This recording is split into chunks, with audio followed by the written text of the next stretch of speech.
کیا گیا، انہوں نے صبر کا دامن ہاتھ سے نہیں جانے دیا، ان کے کارکنوں پر تشدد کیا گیا، انہوں نے صبر کا دامن نہیں چھوڑا، پارٹی کی قیادت کو جیلوں میں بند کیا گیا اور جس انداز میں جیلوں میں انہیں رکھا گیا، دہشت گردوں کی طرح ٹریٹ کیا گیا، چکیوں میں ڈیتھ سیلز میں رکھا گیا، سولٹری کنفائنمنٹ میں رکھا گیا، 10 دن مجھے سولٹری کنفائنمنٹ میں رکھا گیا، نہ کسی کو مل سکتا تھا، نہ کسی کو دیکھ سکتا تھا، نہ کسی سے بات کر سکتا تھا۔ میرے ساتھ کی بیرک میں جو کنوکٹڈ کرمنلز تھے ان کو سہولتیں مجھ سے زیادہ تھیں، مجھ سے زیادہ سہولتیں تھیں، وہ باہر بھی نکل سکتے تھے، وہ والی بال بھی کھیل سکتے تھے، ان کے پاس کیرم بورڈ لوڈو کی سہولت بھی تھی، میرے پاس کوئی ایسی سہولت نہیں تھی، دوائی نہیں ملتی تھی، اور کھانا جو تھا، ہمت ہے قیدیوں کی جس طرح وہ کھاتے ہیں اور برداشت کرتے ہیں، صبر کرتے ہیں۔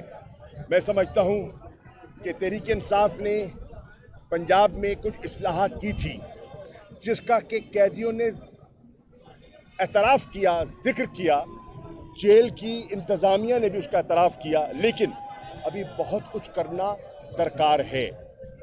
آج ابھی میں انشاءاللہ زمان پاک جا رہا ہوں، اپنے چیئرمین سے ملاقات ہوگی، ان سے رہنمائی حاصل کریں گے کہ انہوں نے جو پنجاب میں آج اور خیبر پختونخوا میں اور دیگر اضلاع میں غالباً 70 کے قریب اضلاع میں وہ آج مخاطب ہوں گے اور اپنی کیمپین کو کک سٹارٹ کریں گے۔ ہم ان سے رہنمائی لیں گے اور ان کے پیغام کو لے کر آگے بڑھیں گے۔ حکومت کو ہوش کے ناخن لینے چاہیے، ملک ڈوب رہا ہے، معیشت ڈوب چکی ہے اور یہ اپنے اقتدار کو چپکے ہوئے ہیں۔ خدارا خود غرضی سے باہر آئیے، پاکستان کے عوام پر بھروسہ کیجئے، اعتماد کیجئے، آپ اپنا نقطہ نظر پیش کیجئے، ہم اپنا نقطہ نظر پیش کریں گے اور لوگوں کو فیصلہ کرنے دیں ایک شفاف انتخابات کے ذریعے۔ الیکشن کمیشن پر یہ آئینی ذمہ داری عائد ہوتی ہے کہ شفاف الیکشنز انہیں کروانے چاہیے۔ تیرا غازی خان راجن پور میں ابھی جو ہوا، پوری انتظامیہ کو نگران نیوٹرل سیٹ اپ کہلاتا ہے، لیکن انہوں نے پوری انتظامیہ کو استعمال کیا گیا، ڈپٹی کمشنرز کو، ڈی پی اوز کو، کمشنرز کو استعمال کیا گیا۔ خاموش ہو جائے۔ میپکو اور وفاقی اداروں کو استعمال کیا گیا، الیکشن کمیشن کے کوڈ آف کانڈکٹ کو وائلیٹ کیا گیا۔ وہ لغاری صاحب کے بھائی جو ہیں وہ چیئرمین ہیں میپکو ملتان کے، انہوں نے ٹرانسفارمرز وہ ملتان میں بھی جو ضمنی الیکشن تھا اس میں بھی استعمال کیے، اور کھمبے اور بجلیاں اور جو کچھ رعایت دے سکتے تھے سٹفنگ کی گئی، انتظامیہ کو استعمال کیا گیا، لیکن اس کے باوجود لوگوں نے انہیں مسترد کر دیا۔ عوام اپنا فیصلہ دے چکی ہے، اب انہیں لوگوں کا سامنا کرنے میں گھبراہٹ محسوس ہو رہی ہے۔ آپ جائیے، لوگوں کا سامنا کیجئے۔ مریم صاحبہ کنونشنز تو کر رہی ہیں، جلسے کیجئے نا، عمران خان کو بھی کرنے دیجئے، آپ بھی کیجئے۔ نواز شریف صاحب کو لانا ہے تو دیر کس کی ہے؟ وہ تو دوا لینے گئے تھے، کیا ابھی تک دوا نہیں ملی؟ کیا ابھی تک ڈاکٹر نسخہ لکھ رہا ہے، مکمل نہیں ہوا؟ آ جائیں، مت گھبرائیں، مت گھبرائیں، آئیں، سامنا کریں عوام کا۔ ہم انشاءاللہ سیاسی انداز میں، جمہوری انداز میں مقابلہ کریں گے۔ قومی اسمبلی میں اسپیکر کا رول جو کہ کسٹوڈین کا رول ہے، غیر جانبدار ہونا چاہیے، مجھے افسوس سے کہنا پڑتا ہے، وہ بھی ہچکچاہٹ سے کام لے رہے ہیں۔ पहले दावत दिया करते थे और अब घबराहट का मुजाहरा कर रहे हैं। हाई कोर्ट ने उनका जो ऑर्डर है मुअत्तल कर दिया है। उनकी वीडियो क्लिप्स, उनके इरशादात पूरी कौम के सामने हैं। ये जो नाम नहाद कायदे हिज़्ब इख्तिलाफ है, इससे कौम छुटकारा चाहती है, क्योंकि ये हुकूमत की जेब में है। ये हुकूमत का आलाकार बना हुआ है, हुकूमत की आवाज़ है, हुकूमत का तर्जुमान है, हिज़्ब इख्तिलाफ का तर्जुमान नहीं है।